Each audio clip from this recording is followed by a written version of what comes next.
सभी को जय हिंद।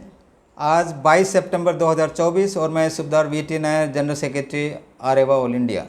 आज का जो विशेष वीडियो है उसका टाइटल बहुत ही इम्पोर्टेंट है। देखिए, इसमें है हमारा जो यूनिफिकेशन, जो हम असम राइफल्स एक्स सर्विसमैन में पिछले करीब 9-10 महीने के अंदर जो है कई सारे दरार पड़ा है। उसका कारण मैं बताता हूँ, जिसका मैं भी उसका रिस्पॉन्सिबिलिटी हूँ, क्योंकि मैं आरेवा का जनरल सेक्रेटरी हूँ।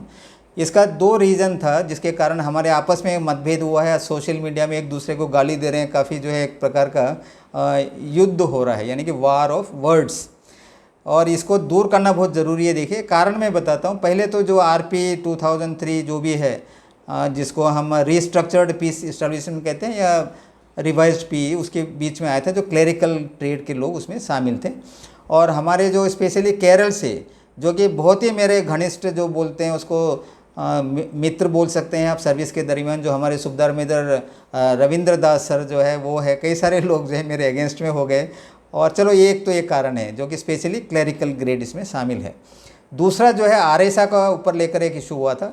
उसका कारण सभी को पता भी है और मैंने कई वीडियो में बताए भी हैं आप लोगों को। जैसे एसोसिएशन बना था हमारा 2015 में, पहला एजीएम हुआ था। पहला एजीएम के बाद जो है हमने, जो हमारा मेन मुद्दा है, जो आपको सभी को पता है, ड्यूअल कंट्रोल, जो हम काम कर रहे हैं उसका बेनिफिट हमको मिलना चाहिए करके रेजोल्यूशन हमने पास किया था। लोगों से मुलाकात की।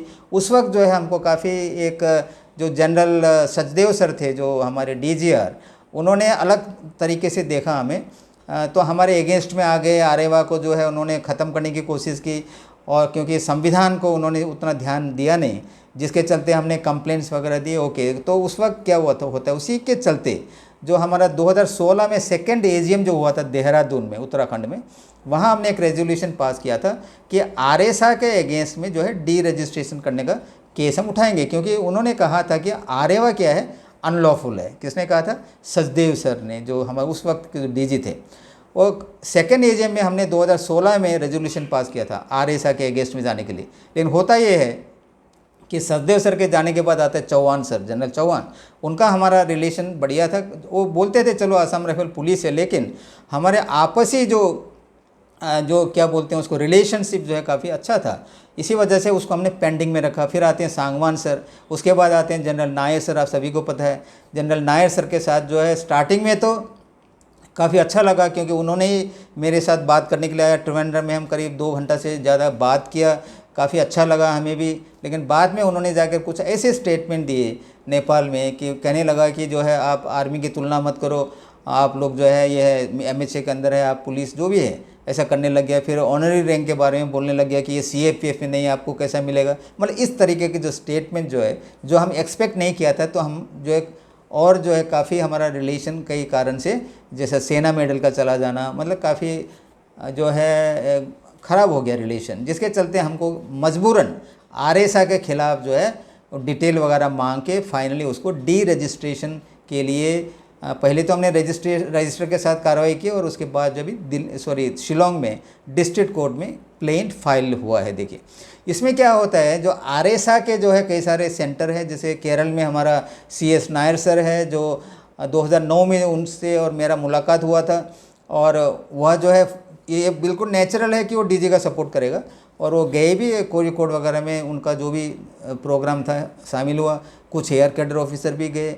तो मैं कहता हूँ, तो ये जो आपके क्या बोलते हैं, जो वार ऑफ वर्ड्स, मैं आज जो है एज ए जनरल सेक्रेटरी में अपने पूरे जो सदस्य हैं, जो कि लगभग 24 और 25 हज़ार के बीच में है अभी फ़िलहाल, उनको भी मैं ये बताता हूँ कि जो आपका मेरे अगेंस्ट में, ज़्यादातर मेरे अगेंस्ट में ही उठाते हैं लोग, ये मैसेज वगैरह देते हैं, मेरे कहे बिना ही कई सारे जो मेंबर हैं जो सोचते हैं कि जनरल सेक्रेटरी सही काम कर रहा है, तो ऑटोमेटिकली उसका रिप्लाई दे देता है। देखिए, रिप्लाई देने के बाद क्या होता है, बाद में जो झगड़ा बढ़ जाता है काफ़ी। अभी हाल ही में काफ़ी ज़्यादा हो गया था, घमासान, हाथ-पाई नहीं हुआ, लेकिन शब्दों का जो युद्ध ज़्यादा हो गया।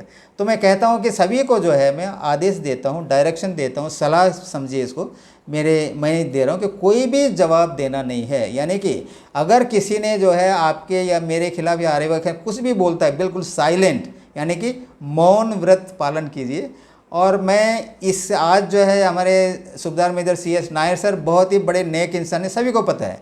बहुत ही नेक इंसान है। देखिए काफ़ी उम्र भी हो गया है और कई साल से जो है प्रेसिडेंट कर रहे हैं आरएसए का। उनका एक खासियत है, देखिए बहुत ही एक नेचर। एक बार मैंने यहाँ वीडियो भी निकाला था, क्योंकि बस यात्रा अडूर और पत्तानंदिट्टा के बीच में बस में आते जाते रहते हैं। एक बार उनको जो है हार्ट अटैक या कुछ अनकॉन्शियस हो गया और बाद में उनको जब होश आया तो हॉस्पिटल में था। देखिए तो इसके बावजूद जो है हर कोई जो आसाम राइफल के लोग का मृत्यु होता है वहाँ पहुँच जाता है, देखियो रीत डालने के लिए।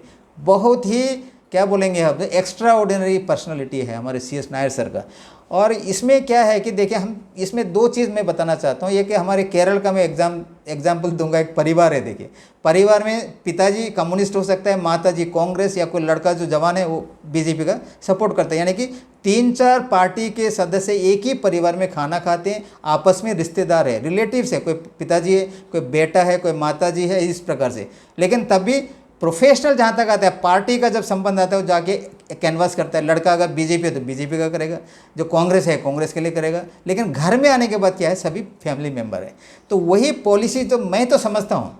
मैं जो है CS नायर हो या जो भी आदमी मेरे खिलाफ जो बात करता है उसको मैं ज़्यादा उतना ध्यान नहीं देता हूँ। कभी कभी मैं कुछ वीडियो में कुछ बात बोल भी दिया होगा, चाहे मेरे से गलती भी हुआ होगा। और मैं स्पेशली जो है कई सारे तो नहीं, केवल 2 आदमी से मैं माफ़ी मांगना चाहता हूँ। एक तो हमारे CS नायर सर, सभी को पता है आरेवा का गठन में उनका मेरे से भी ज़्यादा हाथ है। देखो वो बेचारा पत्तनमथिट्टा से त्रिशूर में आया था, जो उन्होंने ही मेरे को नाम दिया था एक ये जो साइमन पालक्काड का।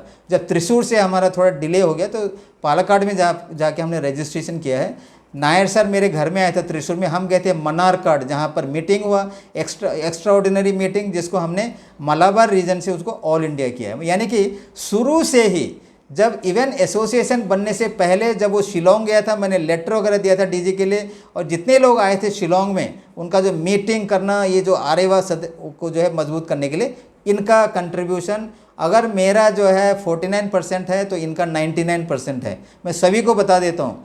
ये जो हमारे रेस्पेक्टेड CS नायर सर, तो मैं उनसे माफ़ी भी मांगता हूँ।